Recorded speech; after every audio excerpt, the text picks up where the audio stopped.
गुरुर्ब्रह्मा गुरुर्विष्णु गुरुर्देवो महेश्वर गुरु साक्षात् परं ब्रह्म तस्मै श्री गुरुवे नमः।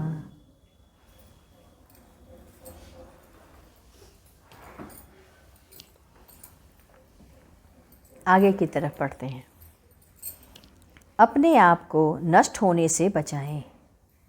आपका जीवन यदि नष्ट हो गया तो समझ लें आपकी हत्या हो गई।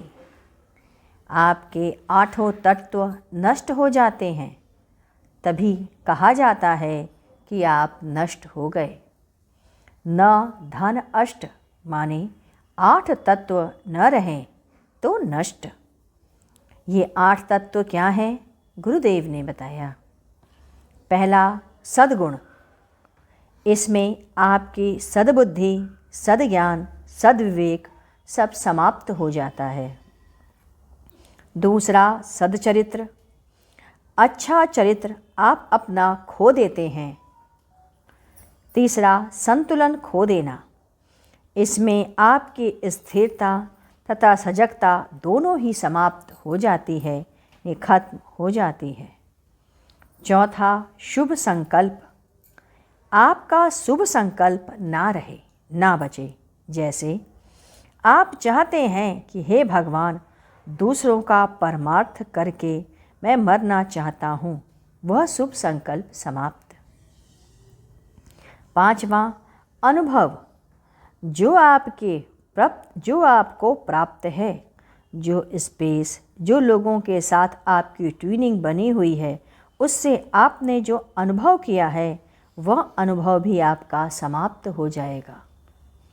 छठा सरलता और सहजता, आप जितने सरल और सहज हैं वे समाप्त हो जाएगा। सातवां पवित्रता, पवित्रता नहीं रह पाएगी। आठवां प्रेम, आपका प्रेम क्षीण हो जाएगा। ये 8 तत्व जब खत्म हो जाएं, क्षीण हो जाएं, तब कहते हैं जीवन नष्ट हो गया। गुरुदेव ने कहा जीवन में प्रतिपल गिरना ही है। भोजन लेते हैं नीचे गिरता है, पानी पीते हैं नीचे गिरता है, परंतु भगवान कहाँ वास करता है?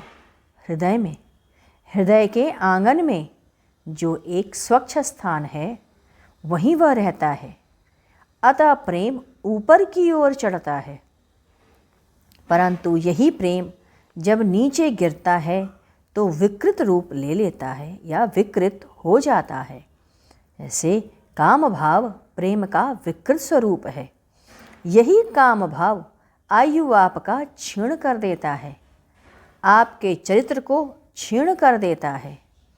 आपका मल है, काम भोग यह अतृप्त रहता है, जबकि प्रेम भोग यह तृप्त हो जाता है। इसमें मनुष्य आकंठ डूब जाता है।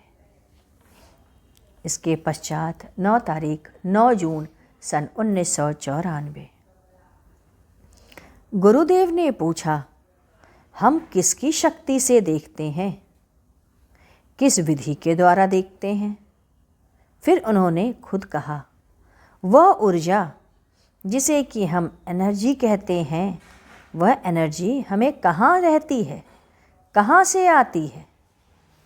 कहते हैं मल द्वार पर यह पड़ी रहती है और यही उत्थित होती है, तब मस्तक पे रहती है और उसे फाड़कर ऊपर जुड़ जाती है। ऊर्जा की उत्पत्ति कैसे होती है? पहला स्फुरण द्वारा, स्पंदन के द्वारा। दूसरा मंत्र के द्वारा। तीसरा गुदगुदाहट के द्वारा, कामोत्तेजना के द्वारा। काम की उत्तेजना जब बढ़ती है भाव ऊपर की तरफ चढ़ते हैं। पांचवा राजयोग तथा हठ योग की क्रियाओं के द्वारा। छठा गुरु की शक्ति के द्वारा। सातवां स्वयं ईश्वर द्वारा प्रदत्त शुद्ध, निर्मल और पवित्र ज्ञान द्वारा। व्यावहारिक संसार में लोग 3 शब्दों का एक ही स्थान पर प्रयोग कर देते हैं, परंतु तीनों शब्दों में भेद है। शुद्ध, यह शुद्ध देसी घी है। आप निर्मल घी नहीं कहेंगे, पवित्र घी नहीं कहेंगे। जो मूल से निकलता है वह परिष्कृत है, वह शुद्ध है, जैसे गाय के दूध से घी निकलता है। निर्मल, कितना निर्मल हृदय का पुरुष है। इसमें किसी तरह का दोष नहीं है, अर्थात जो दोष से मुक्त है वह निर्मल है। जिसमें मल नहीं है वह निर्मल होता है। पवित्र, गंगा का जल बड़ा ही पवित्र है। पवित्र अपवित्र हो सकता है। पवित्र हमारी धर्मनिष्ठ तत्व है। पवित्रता, इसमें स्पर्श का अभाव होता है। शुद्ध प्रथम सीढ़ी है। शुद्ध होने पर पवित्र हो सकते हैं। निर्मलता उसमें से उपजती है।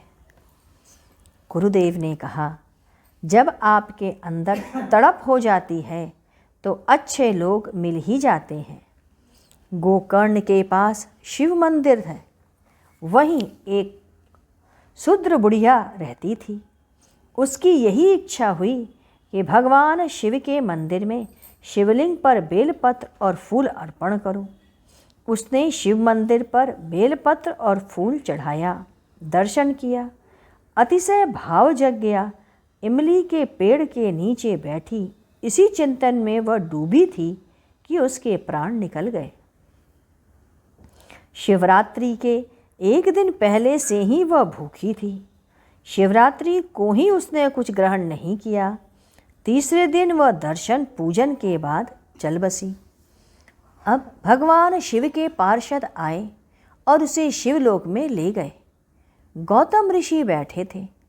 उन्होंने ध्यान में देखा तो पार्षद से पूछ बैठे, इस बुढ़िया ने तो कोई ऐसा कर्म नहीं किया कि तुम इसे अपने साथ लिए जा रहे हो। पार्षदों ने कहा, ऋषिवर, इसके अंदर एक तड़प बनी थी, इसीलिए इसे शिवलोक मिल रहा है। वह पार्वती की सहचरी बनेगी। गुरुदेव ने कहा, शरीर के रोमकूप दिए हैं, इसमें बनाने के बजाय केवल पसीना ही निकलता है।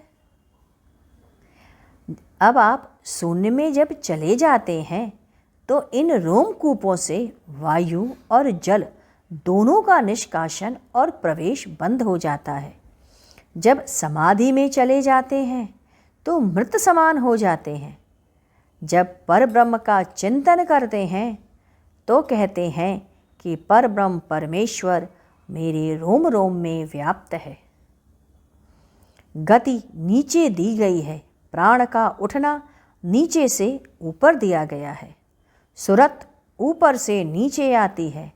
जब पेट में गर्भ स्थापित हो जाता है उस दिन में 4 महीने तक प्राण का संयोग हो सकता है, परंतु आत्मा का प्रवेश नहीं होता। वह 5वें महीने के प्रारंभ में होता है।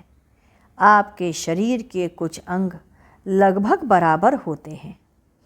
मलद्वार, सीवन हर मनुष्य में बराबर होता और इसी पर ही शक्ति स्थापित की जाती है। यह पृथ्वी तत्व है। यहीं पर पराध्वनि भी वर्तमान रहती है।